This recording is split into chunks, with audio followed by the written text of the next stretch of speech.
This is me before I finished Onyx Storm. What the fuck was that? What the actual fuck was that? Terrified is an understatement. I'm freaking out.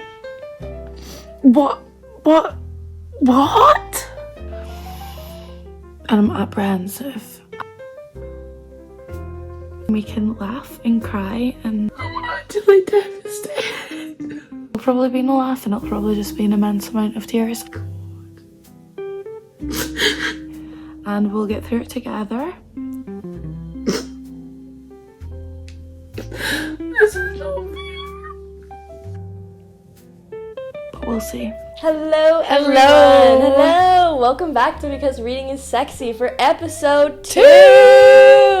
It is our first, real content episode. And as we said in the first episode, we are talking about the Empyrean series today, so we are repping. I've got my Basquiat War College hoodie on. I was going to get one, but it just never happened. We've also got our mugs, which we made these. Well, not like the actual mug itself, but we painted them. Yeah. And it says, Save a dragon, ride a wing leader. Read into that as you will. Yeah. Cheers. Welcome back, as we said, to Because Reading is Sexy. We are your hosts. I'm Sadie. I'm Catherine, and we're Because Reading is Sexy. And welcome to episode 2. Let's get into it. So, as you saw, that first clip was Sadie's real live reactions to Onyx Storm. What a whirlwind. What a whirlwind. I thought that was so funny. I really, when I was making it, had to watch back about 40 minutes worth of content. Also, all of those videos were at about 1, maybe closer to 2 in the morning. Yeah. So I feel like you can see I start quite fresh and then I just become more and more delirious and emotional. Yeah. And yeah. Yeah. So this week, episode 2, we will be covering, as Catherine stated, the Empyrean series, which consists of Fourth Wing, Iron Flame, Onyx Storm. 3 out of 5? Question mark? 5. So we're just covering the 3 just now. What a whirlwind those 3 books have been. Yeah. As you could see from Sadie's video, which were live reactions, because I asked her to film her reactions to the last bit of Onyx Storm. And by the last bit, I say she told me the last 10 chapters. Which probably was a little bit spoiler of me to do, to be like, Sadie, you have to film it. And you were like, oh, the last one? I was like, no, the last 10. The minute I knew I had to start recording, I put off reading it for so long. Yeah, I know. Because I was you were so scared. Yeah. But it turned out to be really funny. It's funny, but I still feel emotional damage from the way that ended. But we'll get into that. We'll get into that. We're first going to cover some content and trigger warnings just about the book. We're not necessarily, we might not even talk about all of these, but it's just sort of something that we want to, and I'm going to give you a very brief one, but we're also going to link the trigger warnings from the actual books themselves, so you can go and read and make sure that we're not talking all 3 of them anything. will probably have they have their own slightly different, and those will all be linked. I'm only referencing what is already out there. So basically, to give you a really, really brief one, it's war, school, violence with graphic injuries, torture, medical coercion, monsters and body horror, animal dragon death, chronic pain and ableism, government gaslighting, trauma and grief, kidnapping and captivity, poisoning and magical corruption, consensual explicit sex, memory manipulation, large-scale destruction, and family loss. And that's just part of it. But that's just, if any of those are going to be potentially triggering to you, you do not have to watch this. It's just something to keep in mind. We also are not going to be deep diving every chapter. We're just going to kind of be covering the themes and the plots of the book. Yeah. We're literally just going to be yapping about how we feel, how we felt about the characters, about the plots. It isn't going to be a strict analysis, a breakdown of everything, so we probably won't be going into dead set detail on anything major. It's just to keep in mind. And then, as I mentioned in the first episode, and as we made one of our big disclaimers, was that we are not aligning ourselves with certain authors of these worlds, and this is one of those worlds. Yeah. The author is Rebecca Yarros. Rebecca Yarros has quite a bit of controversy surrounding her. Just to name a few, and I'm going to make, as I said in that first episode, I'm going to make a document that I'm going to link just so you can access it, and it's literally all of information that is already out there on maybe why people have some issues with Rebecca Yarros. I think the main one that is very prominent whenever you look into Fourth Wing, and also very prominent because we're in Scotland, she generally has incorporated terms from Gaelic into her world building, but she has been criticized for mispronouncing and misusing them, and I'm just going to say that there will probably be some level of mispronunciation from us, but it is in a sense that she has sort of made this fictional language, but it's not a fictional language, it's based on a real language, so it's something to look into. There are right ways to pronounce those words, because there are words that do exist. Literally, you could Google it and have the correct pronunciation, but just to piggyback on what you've said there, we are not like people who will probably be pronouncing any of it correctly. Yes, but it is not from a place of... Yeah, or just taking it from what we've read. Because she has been corrected, and she has not changed the way that she pronounces these words. So I think that's sort of the biggest part of it. And then there's also just a lot of controversy around sort of the representation in this book, whether it be disability representation, people of color, and a lot of the time, especially in this most recent press tour that she's done for Onyx Storm, there was a little bit of chat about the fact that Xaden was not white. That is obviously something that's quite problematic and something that we are not aligning ourselves with at all. We do not agree with any sort of racial misrepresentation in any piece of media. And it is also something that, you know, we might mention by being like, we had no idea that these characters, some of these characters even were people of color, that they did have a disability, just because we felt that the writing about that was quite vague. And that is very problematic. I also think that some of those issues became really prevalent on TikTok, and a lot of people were in the same boat where they would have never known that a specific character was meant to look this way or meant to be there was no stating how they were. No, it wasn't a part of their story. Yeah, so why were we to know? Yes. Yeah. So it's sort of one of those things, it's like, if you're writing a character that has a disability, or you're writing a character that is a person of color, it is generally integral to their character, or it should be if you are including that. And, you know, Rebecca Yarros, she's a cis white woman. It is something that if she has enough influence to sort of have diversity readers, to have people who can inform her on these things, they are things that she should be doing. And the reason we're talking about this is because we're interacting with her world, and I think that the best way for people to hopefully change their actions so that more people can read these books and feel like especially related. The fact we're now on book 3. Yes. It should have probably been something that I'm assuming, with how popular the first book was, she got a movie deal like with the first book. It should have been issues that had risen in the first few months of the popularity of Fourth Wing, that should have then been dealt with and carried into Iron Flame and Onyx Storm, but unfortunately not. But that is just something. And it's one of those things, it's like, people with disabilities and people of color won't read her books because they don't see themselves in it, because they don't even realize that those characters are in there, nor they've written very well. Even if they are. Yes. And basically, there's a lot of other things that I will include in that document, but those are sort of the big ticket items that will come up whenever you look into these things.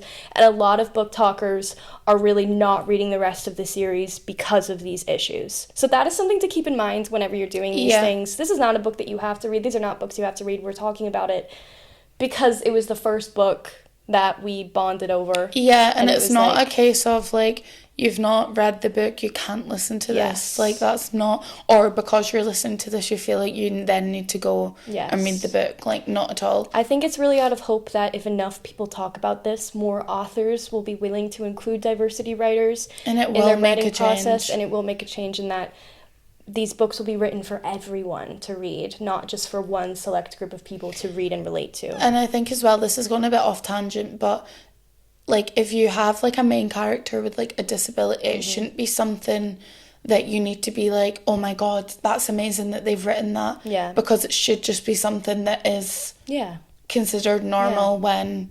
We want more representation with these characters. Yeah. Because the thing is that a lot of the characters are not, like, real human people. You know, they're not, like, people with everyday struggles and people with disabilities and people who experience, you know, discrimination. And that's sort of why it's not included in these characters. Especially in the fantasy genre. And that's why we're talking about it. It's really, we're here to keep you informed. We're here to keep you informed. Keep ourselves informed. Always. And that's also something that I think I want to say that we're open to, because Sadie and I are always open to being educated on things. Yeah, no, definitely. There might be things that we're missing, things that we're not informed of, things that just really we've missed. And that's sort of, we're so okay with open, and not necessarily criticism, but just we are okay with criticism. Oh, definitely. But also we're just okay with being kept in the know, because we try and do our research, but we might miss something, and we're so okay, because if enough people are listening to it and they have information that we don't,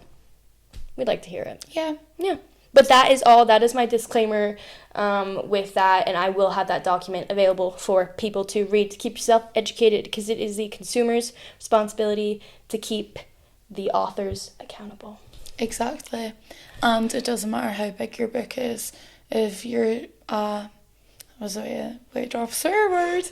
you are a questionable person, not a great person, it doesn't mean that you should be praised. We decided to cover this series as our first book to cover on the podcast, because that's where we bonded. This is where Because Reading is Sexy was born, from Catherine having read this series of books before I'd read it, and I knew that. So when I began to read it, I immediately went to Catherine with every thought, feeling, concern, everything that I felt. Yeah. Whether it was tears, whether it was questions, I was sending Catherine voice notes basically every night, back and forth, and we would yap at work, we would yap till stupid o'clock in the morning, and then we decided, wait, why don't we just get some microphones? Because it was funny, we were working, and I think I was like, we could make a podcast. I was joking. Yeah, I was like, we could make a podcast. And then you texted me later, and you're like, I can't stop thinking about that podcast idea. And then it was like, it just sort of came from that. And I think that is as well why this podcast feels so special, because it has came from an idea of nothing but genuine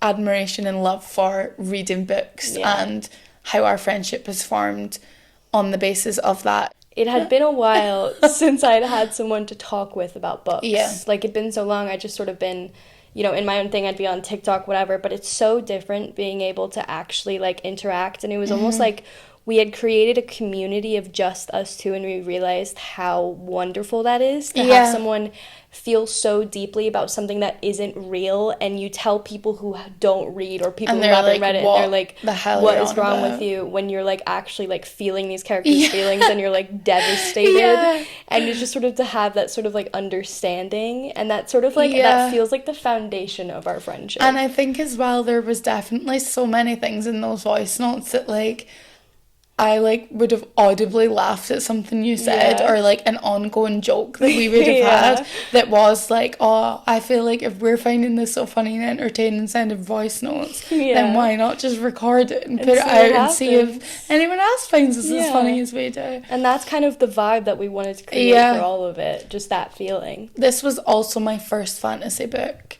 I was not really convinced that the fantasy genre, romantic genre was going to be something that I was going to like. I just really, I'd obviously seen so much about, these books and, ACOTAR and all of the classics on TikTok, and I was like, I just don't see that being a bit of me. But I remember seeing, a review, and someone had said, Fourth Wing is, the perfect, beginner's fantasy book. And I remember being in Asda when I was at home, and it was, £5 for, the paperback. This was before I got my Kindle. The paperback copy, PK. PK times. BC. PK. PK times. And I bought it, and I literally remember being on the bus back to Glasgow and reading the first however many pages where Violet crosses the parapet and being like, oh my god, I'm hooked. Yeah. And then it went from that. I literally remember finishing Fourth Wing in order. Iron Flame, literally like a minute after I'd finished it, I was straight on. I was like, next day delivery, Amazon Prime. Brief intermission to say that we did originally have a recap for this series, but we felt that it was a little bit too long and a little bit fragmented, and in the future when we have summaries and when we sort of are okay with maybe doing a little bit more of longer episodes, we will have a more scripted recap so that it's easy to listen and it's not too long. We felt that this was us trying to be like Gabby and kind of getting it over with, but it wasn't very detailed and it just wasn't the best. So this next bit is just going to be our thoughts, feelings about this series. If you have any questions about what the plot is, you can either read the books or you can look it up, but we will be doing that in the future. It was just this one we wanted to keep nice and brief and a nice easy listen since it's one of our early episodes. But I hope you enjoy this next bit where we're talking about our feelings about the book itself. So what are our rankings for the books? So my ranking as it stands is Iron Flame, Fourth Wing, and then Onyx Storm. My reasoning for this ranking, it is so close between Fourth Wing and Iron Flame. It's only because in the second book, everything is a bit like beefed out more almost. Like Violet and Xaden have that kind of bond in place, and the friendships grow a million times more. I feel like you just get a lot more personality out of characters, and I think with the ending of Fourth Wing, I was so eager to get into Iron Flame, and I just absolutely devoured it. But like Fourth Wing will always have such a special place in my heart as my first fantasy. Xaden, first book boyfriend. Like I'm always gonna be written for that. But I think Iron Flame, Fourth Wing, and then Onyx Storm for. What are your ratings for each book? What I rated them. I think I probably rated them all like 5 stars. Okay. Or maybe like 4.5. Okay, yeah. I think just because I loved the series, I was like, 5 star. But now that it's I've had time to ponder over it, to think, to feel, to let it sink in, I could probably slash Onyx Storm down to like a 3 star. I think at the time I was reeling and I was like 5 stars. I felt so many emotions. I think it's because you felt so deeply. For me, it is Fourth Wing, Iron Flame, Onyx Storm. So in order of publication for me. And it was a 4 star, 3.5 star, 3 star for me. I get that. Yeah. And we're going to get into now why we feel that way. So Sadie, why do you feel like Onyx Storm was slashed for you? Because, first of all, the way it ended. Yes. I know authors like to do the big cliffhanger-y thing, but there was so much jammed into that last, not even chapter, I would say like 5 pages. Yeah. But I was literally like, what on earth have I just read? Yes. In the reaction video, I'm literally like, what? Yeah. What? I was like flipping the page back and forth. Like I was like, surely that I read on my Kindle and I pressed to go to the next page and it was like acknowledgements. And because it ends with like speaking, it's nothing like, it's not a precise sentence, full stop, end. It's like a conversation and it just ends. And it ends like on the bottom. Is it on the bottom of the page? For me, it was the top. Was like, it? In the physical copy, it's like the top of the page. Maybe it was the same for me. Yeah. And I expected to flick onto something else. Yeah. And I was met with Next acknowledgements and I was absolutely devastated. Yeah. I also feel like there was just too much of an info dump. Yes. That is, be it politics, world building, it all came very thick and fast in book 3 when it should have just been spread out in 1 and 2. We've spoke about this, but she was originally contracted for 3 books. So she sort of seemed to have she wrote the first one. And here's the thing. I'm referencing Throne of Glass here. This isn't a spoiler, but the first book, you really only get like the tip of the iceberg. Yeah. But it's in an intentional way because when you read the rest of the book, you see all of the Easter eggs. There's also so much to go off of in the first book. Like, it can go anywhere. Yes, and I feel as though the first book and the second book were written as if she was writing a trilogy, and then she got the deal for the 5-book deal, and the third book was sort of her jam-packing all of the world building that a 5-book series would have in one book. So then she can go back and refer to what she has created in such a... Yes, but I don't think she intended those things when she wrote the first 2 books, and you can really feel that because everyone said whenever, like, the reviews were starting to come out for Onyx Storm is like, I'm so confused, I don't know what's happening, and people were like, it's because I haven't read the books in a while, and I was like, no, they're introducing new characters, new politics, like, new worlds. I came off of the back of Iron Flame and straight into Onyx Storm, and even I was like, who is this? I was baffled. I was actually... To the point where I was referring to, like, study guides, looking at what other people were saying, and hoping that... because I read it on Fable as well, so at the time when I was reading it in Fully Booked, the way Fable works is it breaks down the book into chapters so you can comment and have conversations on the chapters without spoiling it for anyone else, but I would be hoping that someone else had picked up on what I'd pick up on, so then I could have an answer to all these questions I had. But there weren't, like, it was... I just felt like I've read quite a bit of high fantasy. Like, I've read Game of Thrones, I've read a lot of Brandon Sanderson, like Mistborn, The Way of Kings. I've read some really dense fantasy novels that are really confusing and that you have to be well-versed in. This felt rushed. Yeah. And that was my problem Which is a shame, because I feel like the first 2 books were just like... And I think if it had continued with that momentum, I'm not sure if it feels like she sort of tried to switch the trajectory of, like, the politics and, like, the way the world was going, or if she, like, sort of changed her mind, or, in my opinion, and this is what I felt after sitting on this for a while, is that she just wasn't very familiar with the world when she wrote those first 2 books. Yeah, she didn't know what she wanted to build. No, and then that's what that 3rd book was. So I was just massively confused, and I felt that it was unnecessarily massively confused. Like, I was like, girl, I know you did not know these characters existed when you wrote that last book. Like, and then it felt that the first part of the book, like, it dragged. It dragged. Because when I say the last 10 chapters, it's because the last 10 chapters were sort of like... Where all the drama is, all the action all of it, because everything's all that going first on. Bit, like, if you had really no, like, true investment in the characters in the first 2 books, you would not give a hoot about that first part of that book. And it's a long book. So if only the last 10 chapters, like, because there's, like, 55 to 65, I think, are so intense and so... action heavy and, like, so much is happening, and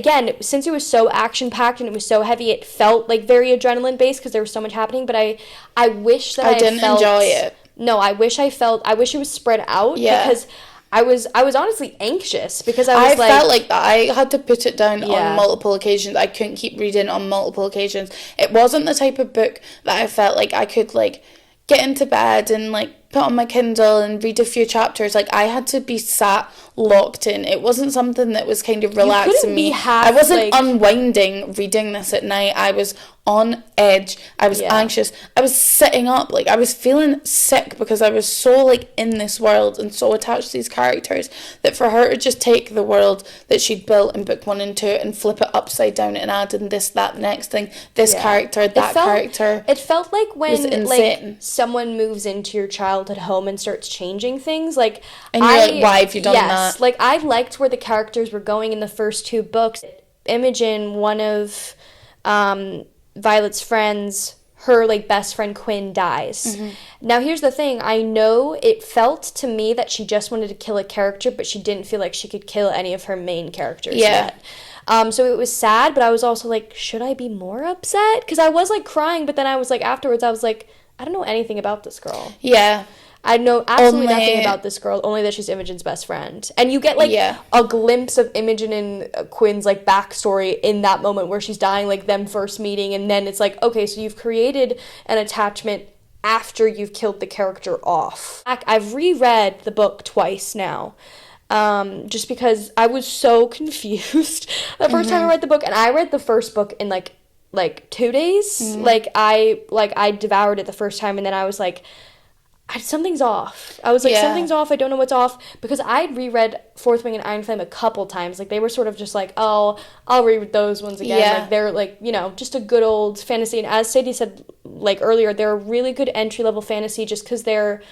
And that's why it's crazy to me. To, like, get your teeth into it and understand it. And for me to get it so clearly...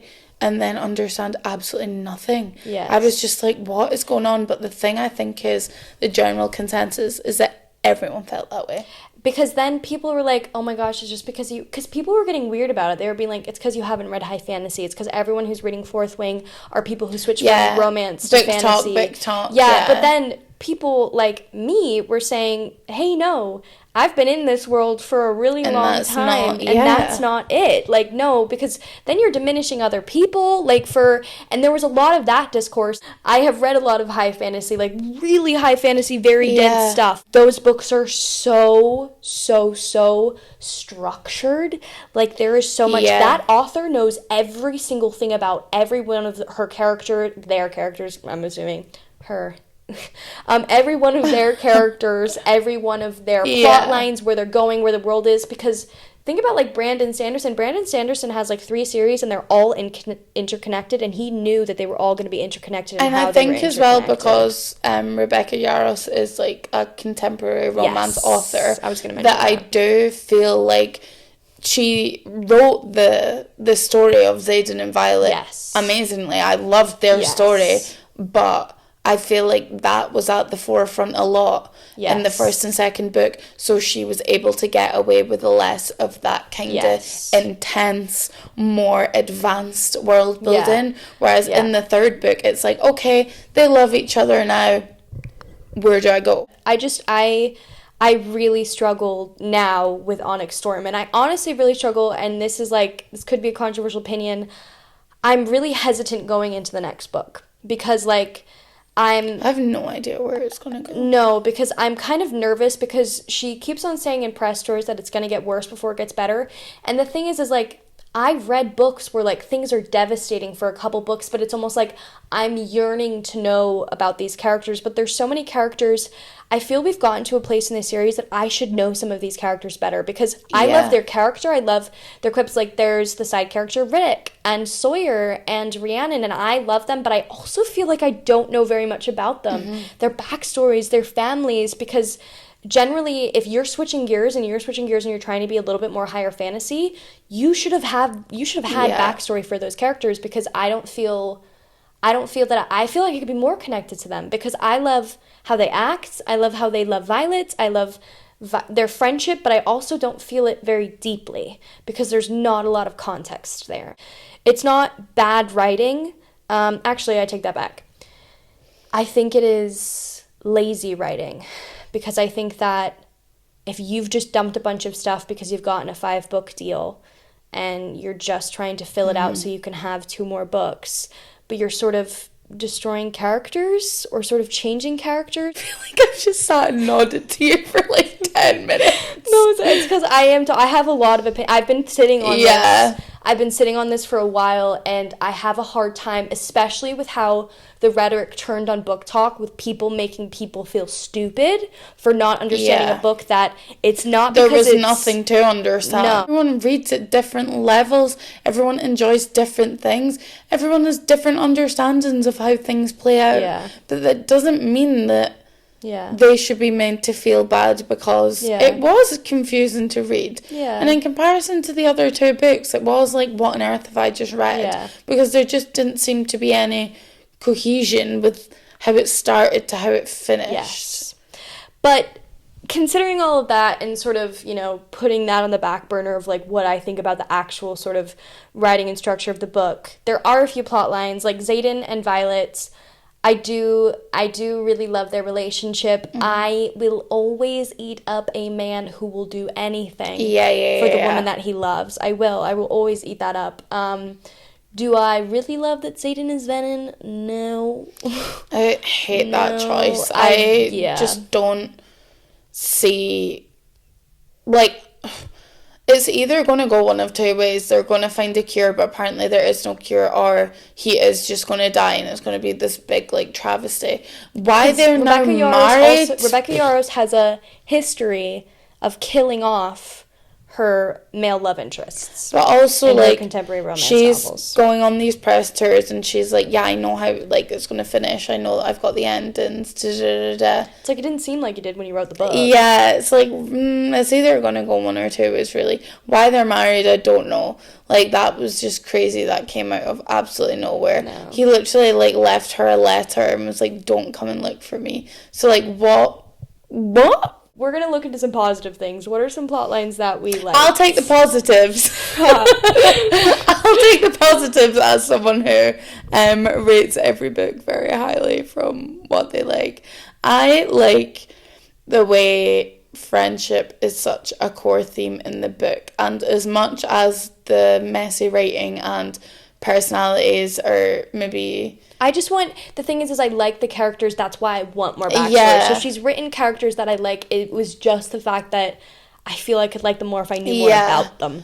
But I do love their friendships. I like the way that you can tell that as much as we maybe don't know all that background information, like, you can tell they have distinct personalities. Mm-hmm. Like, the way Riddick is in the first book, I probably couldn't really remember that much apart from him maybe being a bit, like, funny and, like, witty. But I feel like in the third book and even in the second, he really does come into himself, and like, he comes away with these, like, one-liners, and, like, it's just great. And I love the whole, like, vibe of Zayden being, like, the annoying big brother who, like, they don't really want him there, but it's like, they know Violet loves him, so like, he has to tag along. He doesn't really care for their shenanigans. Like, I like that. One plot line I did like was the redemption of Dane. Oh, Dane at the start. I absolutely hated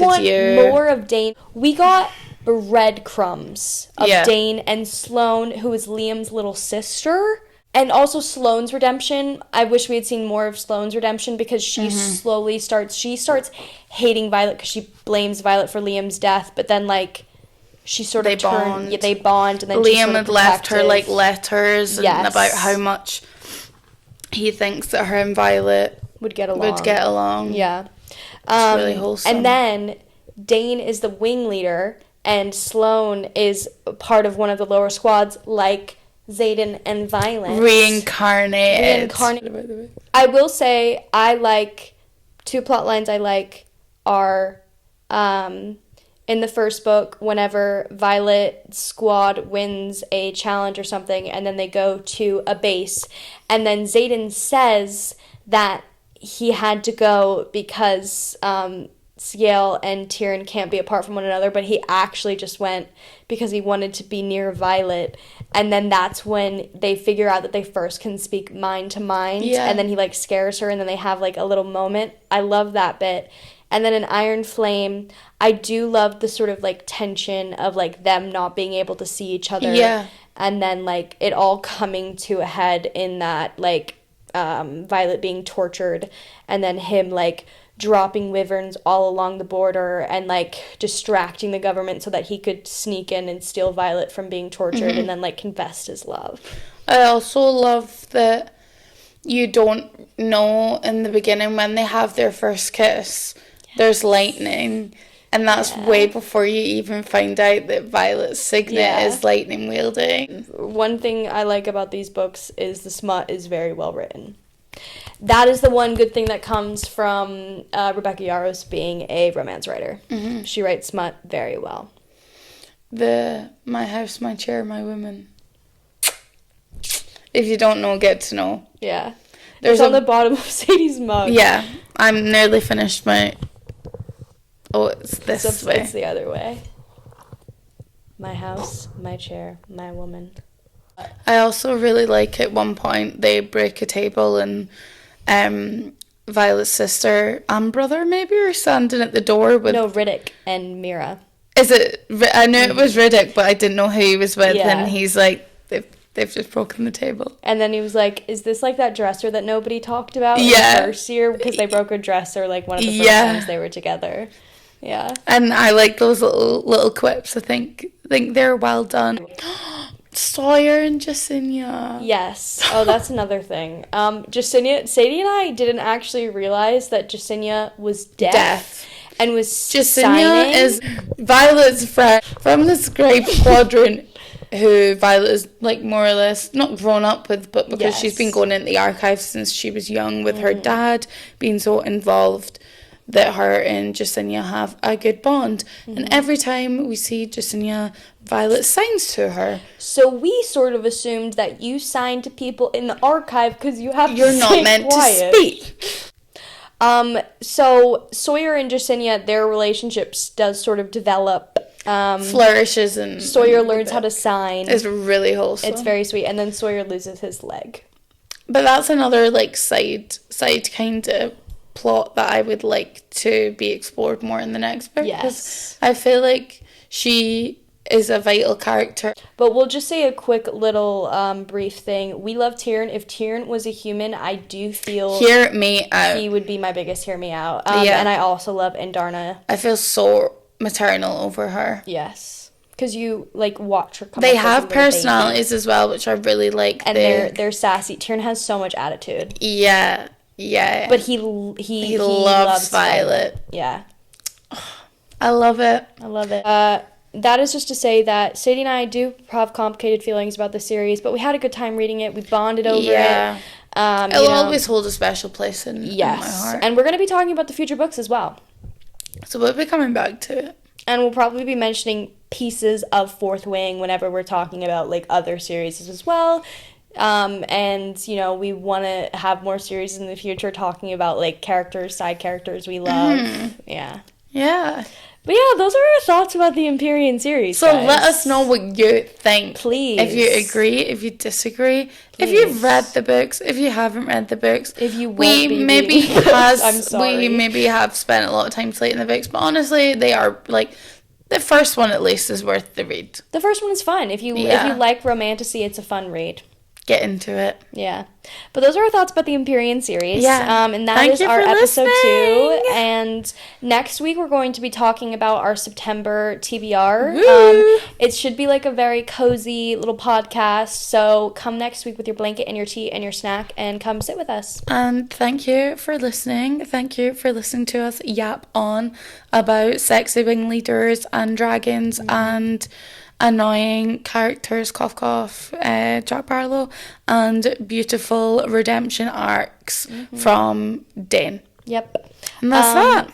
Because the Empyrean series is sexy. Yep. And so is reading. Okay, over and out. Bye guys. Bye.